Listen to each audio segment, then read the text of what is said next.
So there's a big news in Wuthering Wave right now, and it's not about the game or or anything. It's about the drama, and our drama today is about the Jenazad Drama.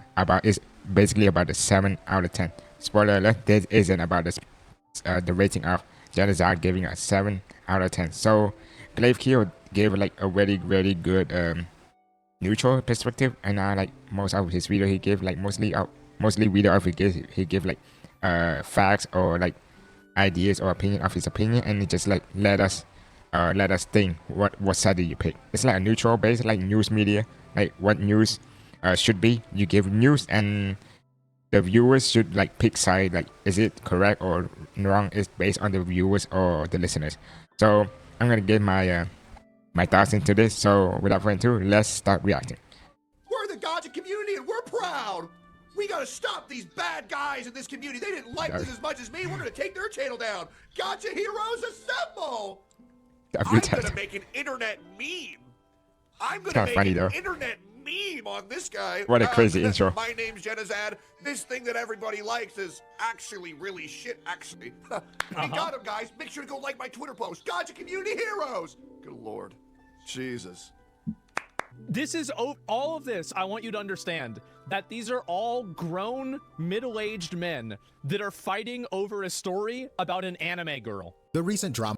So it's not mostly middle-aged. These like also some teenagers or like 20-year-old. I could see like some 20-year-old playing it. I play like gacha game like at 15. Yeah, I think younger than that. So it could be like more dumb people, like younger people are playing it. So that's how surrounding the Wuthering Waves 2.5 story has spiraled. Guys, hear me out. I'm gonna do this. I'm gonna literally doing this story soon. I'm not gatekeeping it. I literally don't have time. I'm gonna do it after this video. I promise you. The complex situation has been flattened and distorted, and a false narrative is starting to take hold. One that paints the entire Wuthering Waves community as a bunch of crybabies who have a meltdown anytime someone doesn't praise the game as much as they're liking. That is an incomplete picture to say the least. My goal here is to set the record straight, rather than adding more fuel into the fire or calling out any single person for drama. I want to lay out the full timeline of events with context so that you, the viewer, can see the entire situation and form. I'm gonna give my own judgment in this video. Oh, after this video. Set some ground rules. A few disclaimers are necessary, so we are all starting from the same page. Didn't even pay attention to this apology, but it's a 7 out of 10. Actually, caring behavior, got strong manning, gaslight, ego tripping, even crying to the manager. First and most importantly, this is not an excuse for harassment. Going out of your way to insult a creator as a person, to send them vitriol or threats, that is never acceptable. This video is an analysis of public actions and their consequences. Second, two things can be true at once. Going out of your way to insult a creator over their personal rating of a video game story is frankly cringe. It is counterproductive. But at the same time, Jenazad's... Yeah, it's just bad. It's like, imagine hating someone, hating a person just because you have a disagreement to like the rating of the story.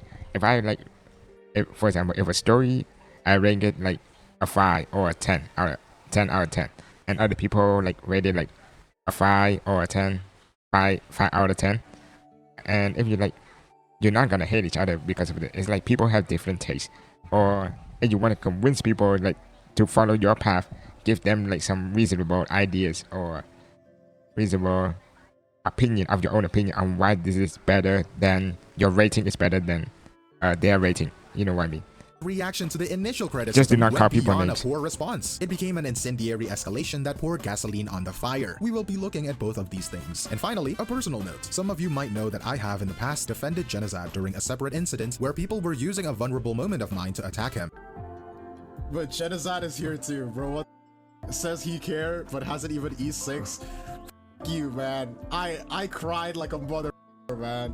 That was a completely different situation, and I defended him because the drama? attacks were unfair. I never know that drama. drama. Today are his own public actions in this specific conflict. The two are not related, and my goal... So this conflict is like really big. It started like really small, and then I think Jenazad just like fueling the drama until it's like causing the whole Wuthering Wave community against him.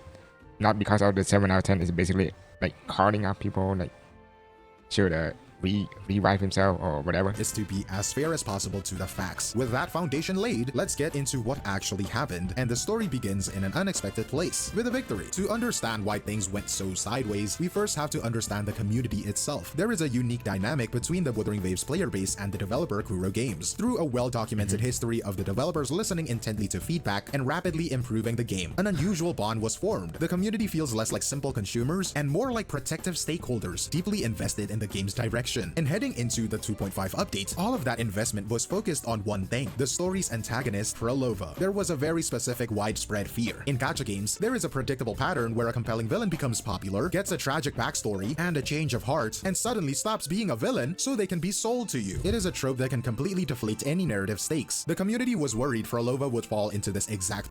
Yeah, I could see that.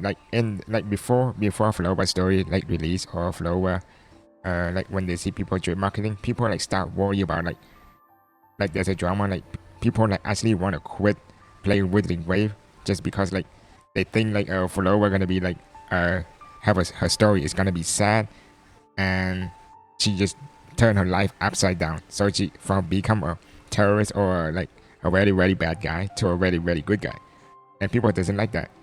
And people threatening to quit the game. I think that's just dumb. I don't see.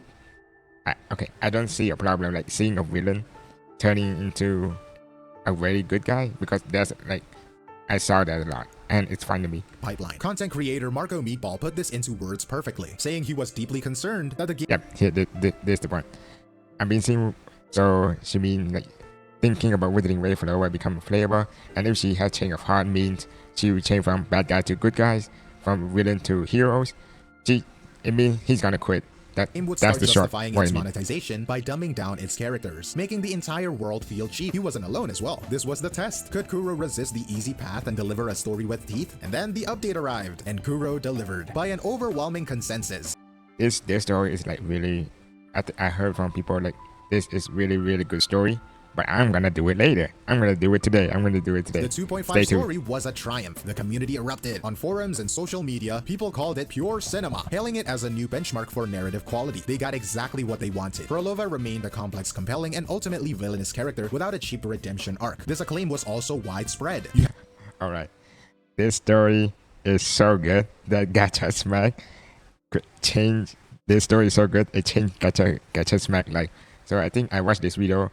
It's talking about he's trying to become a story maker, a story review, just because WuWa Story is really really that good on Wuthering Wave Story. Had measured positive reviews from respected voices like Gacha Smack. Even creators famously loyal to the competition, like the community labeled Hoyoshil, Mr. Pokey, gave the story a high rating. Wait. How many did it rate again? Wuthering Wave no spoiler review, 9.1 out of 10. Not a story need to satisfy ending. LOW Rowan. You know this is so bad that a Hoyoshil, the mega Hoyoshil, Honkai Star Rail, Big Suckers gave the story a 9 out of 10. Almost a full 10 score. That's me it's really good. If your competition, if treat it like this, if you have two business and those two business are rival and they test each other products, and if your competition say, damn, your product is really really good, that's mean you're fucked up, Hoyo. Biggest supporters admit that you did a good job. You know you've created something of genuine quality. So this is the scene. A deeply invested community celebrating a shared collective victory. The 2.5 story transcended being simple content and became a symbol, a testament to their faith in the developers being rewarded. It is important to establish this baseline because it shows this was a community celebrating, not one prime for a fight. Into this atmosphere of near universal praise, the first real note of drama appeared, coming from a content creator named Jenazad. This is where the story The juicy part is the juicy part. To understand Where we are being that waiting follows, for. it is critical to be precise about how it began, because the popular version of this story gets it wrong. Jenazad streamed his playthrough of the story quest, and according to numerous accounts from his own audience, his engagement with the story was compromised. He was seen talking over important cutscenes, constantly interacting with his chat, and generally not giving the narrative his full attention. You can have a look at this clip right here. Uh-oh. Jesus Christ, okay. Oh, really? Am I gonna get spoiled right here? I'm gonna get spoiled right now, but nah, it's fine. It's my bad. It's my fault. It's my fault for not doing the story. I think it's the story is released almost a month, and I still haven't do it. Well, or 3 weeks. 07. Wait, no, Build actually, it's art style, yeah, like it's released actually only cool 2 looking. weeks. I wish every cutscene just looked like this. Damn, this Camp too expensive. that It's cutscene probably is so hard to make good these as kind fuck. of cutscenes. I don't know anything about it though. I have no concept of how hard it is. Damn, that story is good as fuck, but I How don't much know the money they make is context. no excuse. I think it's more just like the time. I don't know how long it takes to make these. Probably pretty long. Boku no Pico clears this. So true, King. Let AI do this in the future. It will. And after finishing, he gave Okay, during the cutscene, I would be like silent. That is fucking like focus on the cutscene. Like cutscene is mostly like where the good part of the story at, right? So he basically like talking about random shit, like talking with chat without looking directly at the cutscene. Yeah. And then he rated it 7 out of 10. 7 out of 10. The infamous 7 it a out of 7 10. out of 10. His main justification was that he found the plot confusing and Frolova's dialogue too poetic, which diminished his experience. In a sea of 9s and 10s, a 7 will stand out, but the initial backlash came primarily from his own viewers and focused on his own process. Their argument was fundamentally simple. You cannot fairly judge a story for being confusing if you weren't giving the attention required to be understood. It is So I think it means like if you don't like pay attention to a story or anything, you're not fairly judging the story. Like you're not fairly judging the story at all, or like being confused. So I know like Jenazad, I think Jenazad like want to like talk as a streamer. As a streamer, we have to entertain people, or as a CC, you have to entertain your chat while live streaming. But it's a cutscene. It's a cutscene. You have to pay attention, and you cannot say. And you cannot say it's being confusing without looking at the story itself, without paying full attention. That is just dumb. story for being confusing if you weren't giving the attention required to be understood. It is like skimming through the pages in a mystery novel and then complaining the ending feels unearned. The critique itself becomes illegitimate because the person delivering it didn't do the basic work, or at least that's how people saw it. This gets to the absolute core of the initial conflict. As one person later summarized it, 99% of people do not care about the rating, they cared more about him not paying attention. The community was policing the perceived fairness and diligence of his review. That's what I mean when I said from the start. Nobody cares about it. 7 out of 10. Everybody can rank a story 7 out of 10. Tactone did it. I think Farmaster did it. Everybody, like some people, like did it. It's not like you have to glaze the story like 10 out of 10 or change their life forever. Based like it's like everybody have different tastes, you know. But the main story about Jenazad Drama is basically of him not like paying attention. And there's more and there's more. So let's see what they have to say. Rather than his opinion That's itself, more than just like not paying what they attention. saw as low effort critique, and that perceived breach of contract is where the fire actually started. So right now we have this contained dispute. What happened next turned that small fire into a firestorm. In response to this criticism, Jenazad had what can only be described as an on-stream meltdown, a crash out. Someone's mad because I crash out the again. story. I don't care what they think. Curlbots are a waste of breath, bro. They're worthless. They call Curlbot a waste of breath. I mean, they are not worth I living. do not care what those people think. I haven't even looked at the comments. How could you not look at the comment? Okay, this my takeaway. How could you know those guys are Curlbot if you don't read a single comment? It's like saying like your whole chat is just like, oh, this just dumb chat, stupid people without reading the chat. You know what I mean? And I think there's a misfire from Jenazad. It's like, how could you know those comments are Curlbot if you don't even read it at the start? A bunch of notifications on YouTube. Do not care what they think. You know, I'm down to read comments for videos. It's not even worthwhile reading comments when it's about Wuthering Waves because it's just the dumbest humans in existence. How could you know those are dumb people when you don't even read the comment at beginning with? Always comment. It's not worth it. They're too stupid to live. Okay, they call stupid to It's leave. absurd. I mean, the waste of air. It's like, I like Wuthering Waves, but like, man, the online community is just insane, bro. Yeah, they try to pretend that they're so much better than Hoyo, but like, they're also shitty. Both can be shitty, man. Yeah, both are shitty, but like, those are like the top 1%, the one who go crazy. Like, but most of the community with the WuWa community or Hoyo community, like some are chill, but most of like the 1% is just like crazy. They always say those they're guys are crazy. shit. I don't understand that. Even though I play more Wuthering Waves than them, even though I spend more money on Wuthering Waves than them, even though I probably... Okay, this is the part when everybody pays out about Jenazad.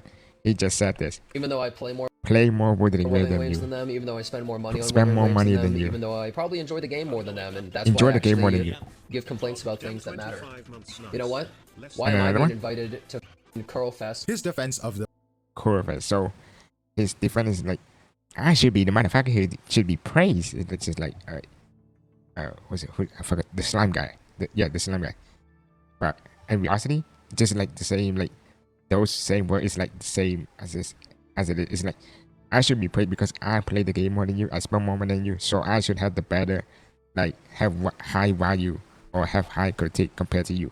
That's just like elitist thought. The review quickly turned into him lashing out. He made a series of inflammatory statements, reportedly declaring that the Wuthering Waves community Kurobots didn't deserve to live. He had stopped engaging with the critique and began a broadside attack against an entire group. He then compounded this by adopting a strange, elitist stance, suggesting his opinion should matter more because he had spent more money on the game, and he was invited to Kurofest. It was a bizarre argument that only served to alienate people further. Instead of addressing the calm critiques in his own comments, he went to Twitter. He found a few extreme tweets from random.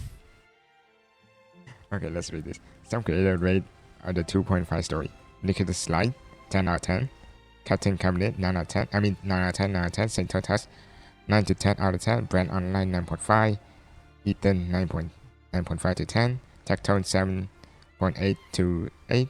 You skip half of it, but okay. Disclaimer, Tectone, I think Tectone like the story after this, like a 9. After like he said he skipped half of it because of the contract, the Wuthering Wave contract, because like he have to like speed run the story to like how you say that, to follow the contract, so he had to speed run. And but he said he apologized and like we like watch over the Wuthering Wave again, like doing it again, and he says like 7 out of 10. No, not 7 out of 10, but I keep saying 7 out of 10, like an 8 or 9 out of 10. So like, and nobody hate about Tectone at all, even though he skipped half of it and like say it's a 7.8, but he give reason, and like he give reason and actually playing it again. Like he have a reasonable. So it's basically not mostly about the rating at all. If it's rating, Tectone should be get hated because everybody voting a 9, 9, 9, 9, almost a 10, and he only gave like 7. People should be hated, but it's not. It's only Jenazad, right? It's only Jenazad because of their leader stand and everything, and Grave Kill crying depressed. Users, which what do I think about it? Stay tuned. I'm gonna do it in the next video. reframed the entire body of criticism as a work of trolls, rather than the legitimate grievances of his own audience. This all eventually led to what many now consider one of the worst apology videos in the Or the dislike ratio is crazy. gacha space. Reactions from other creators found it to be a masterclass in non-apology. He was described Or the 7 out of 10 movies is like blowing up everywhere. I think China, Bilibili also using those memes, the 7 out of 10 meme. This meme like blow up everywhere. as shadow boxing against arguments that nobody made, spending most of the video justifying his What's your 7 out of doing 10 there? score while barely addressing the on-stream meltdown that caused the real explosion. The top comment of his video put it perfectly. Bro will talk about anything but the crash out. 7 out of 10. It is important to be perfectly clear here. The person Bro would do anything but read his own comment or watch the whole cutscene or pay attention to the story. 7 insults out of 10. directed at Jenazad are, in no uncertain terms, unacceptable. Crashing out over someone's rating is cringe, but it is equally clear that Jenazad's reaction was a disproportionate and incendiary escalation. He fundamentally transformed the conflict. It was no longer a debate about a video game review. By insulting the entire community, he made it a matter of respect. He was trying to win an argument. The community was now trying to recover from an insult. That is a very different kind of conversation. Now the conflict was a public spectacle, and like any spectacle, the story began to change as it spread, losing its nuance. The conflict got spread into the wider gacha sphere, where it was largely flattened and mischaracterized. The primary vector for this was the influential creator Tectone. I was After there, hearing Chad. I was Jenazad's there. side, the I complex was there. situation was boiled down to a simple, dramatic, and incorrect talking point. Wuthering Waves fans are harassing a creator over a 7 out of 10 score. Uh-oh. Yeah, Wuthering Waves community is so different from Genshin's community, huh? Yeah, only the Genshin community would go in on a content critic for giving something a 7 out of 10, huh? Oh, man. Man, oh, man. What a egotistical bastard. What a piece of shit. What a massive scumfuck degenerate. Oh. Hey. I warned everybody. Daddy was gone for 3 months, and look at the mess we've made. And here's the thing, man. I'm not cleaning it up this time. This new narrative was put Okay, to give some context as I watched this, I think like he's like I think like when Tectone was reacting to a video, then Jenazad just came in talking about it, and he just like explaining what happened and everything. He just like he said it's like So Jenazad keep thinking it was the 7 out of 10, which when it's not. So he keeps saying it's like to a gacha game story, like it's really good, but thing like Jenazad keep like comparing like between with animes or other games, like other real games, not gacha game. Like he compared to those stuff. But I think a good rating should be like compared to only your own sphere. If I like comparing an anime, I should be comparing an anime and an anime compared to two anime, not like compare this anime to a gacha game story or a Genshin story. You know what I mean? So if I would like to compare a Genshin story, I would be comparing to Withering Wave story or Honkai Star story instead of comparing to an actual anime. And I think that's what he's trying to say right there. It was easy to understand, dramatic, perfectly into the drama And farming and economy that's of just them. online content, quickly becoming the dominant version of events for outsiders. And yet, this version of the story is demonstrably false when you look at the community's history. Take the case of Doro44. He made a video that was 95% praise, but even he received significant backlash. The reason? The backlash stemmed from a very small segment where the community felt like he was being hypocritical about his stance on fan service. Compared to other games, right? Their issue. Okay, so this context, he basically made a whole video Withering Wave ad, like glazing Withering Wave, like almost the whole thing, but except the bathtub. You know, when at the bathtub he said this is unnecessary and weird, while Genshin literally have the same shit, and he praised Genshin instead of like those two have the same thing, and that's why his community called him out.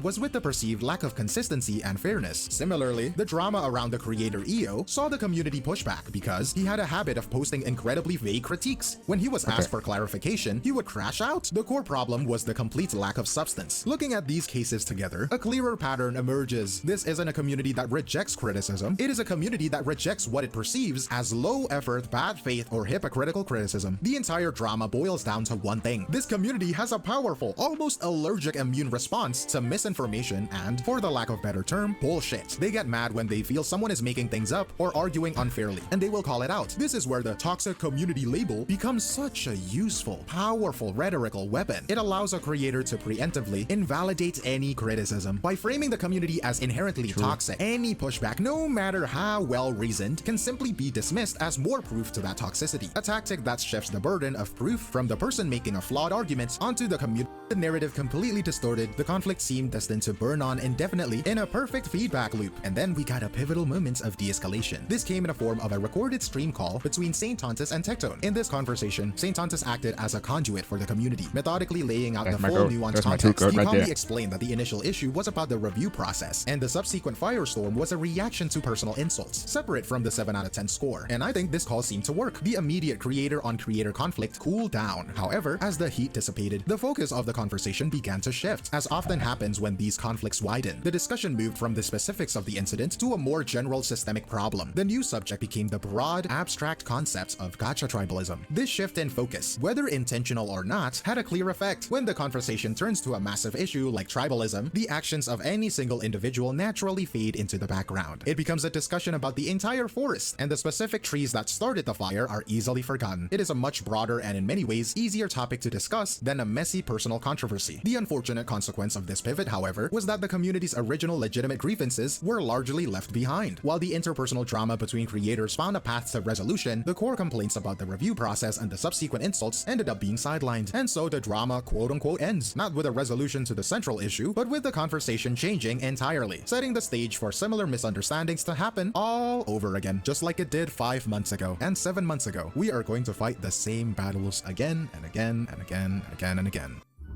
Did I ever tell you what the definition of insanity is? This was never truly about a 7 out of 10 score. That was just the spark. The conflict was a domino effect. It began with a review people felt was unfair because the creator seemed distracted. It blew up when the same creator had a massive, insulting crash out on his stream. And finally, as the story was picked up and retold by other big creators, it was simplified down to its most basic parts, losing the complicated truth in the process. This brings us to the label toxic positivity. What this incident and others like it show is that this label is often a rhetorical weapon. It is a tool used to dismiss a community that, as the evidence suggests, values push the fairness above the praise. They are not fighting against criticism. They are fighting against what they perceive to be misinformation and bad faith engagement. This is the same battle that has been fought in this space for months. A reoccurring clash between a player base that values substance and a content ecosystem that can at times prioritize spectacle. Well, ultimately, this conflict is a system of a deeper dysfunction. The exasperation from the community, the feeling of talking to a brick wall, it stems from this fundamental breakdown in communication. But I guess that's my observation of the situation. Leave your thoughts below, and as always, that is all from me, Glaive Keo, and I will see you in the next one. Cheers!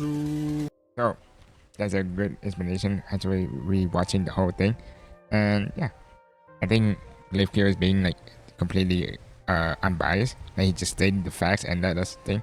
So I think after receiving this context, it's like Jenazad is like the one who fault here.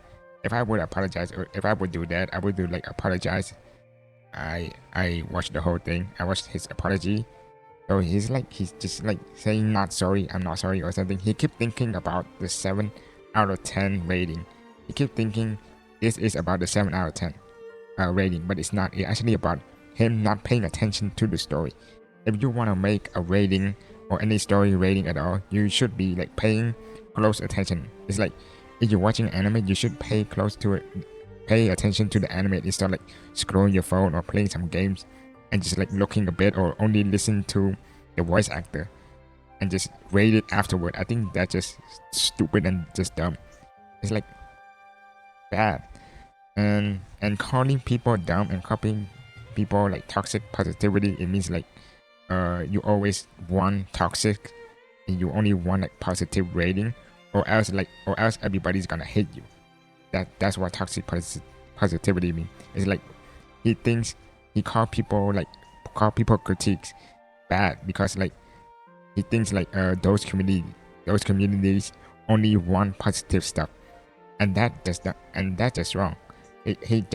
Those critiques is basically calling him out about like him not paying attention to the story at all, and saying that those comments are cruel about or like those insane people without reading the comment itself. It's just like, how could you know? That just what? And calling people name without looking at the context or the comment. That's also another bad thing. So what I mean is like if you have your opinion or you have your criticism about, take an example, if I make an opinion and you guys don't like it, you guys gonna like comment down below like on my critique. You're saying, okay, you're wrong on this, you're wrong on that. I should be like reading. First of all, I should be reading like in a good way without like focus on the hate and just reading one by one. And if I see that's a dumb critique, I just say that's dumb. Or if that's good, I will change my own critique. So you should like listen to other side instead of like calling, hey, you're critiquing my stuff. Nah, you're stupid. You're toxic positivity. You're just a robot. You're just a whole shit without knowing the full context of what they're saying. I think that's just dumb. I think just dumb, and that's a wrong move of Jenazad. Anyways, great video by Glaive Keo. This is actually my first time reacting to drama. I think I'm gonna do this more if I have time or anything. Anyways, I apologize on my own analysis or any example I made like doesn't make sense. I just started, guys. Anyways, I hope you guys enjoy this drama reaction video, and yeah, I hope you guys enjoy. See you next one. Bye bye.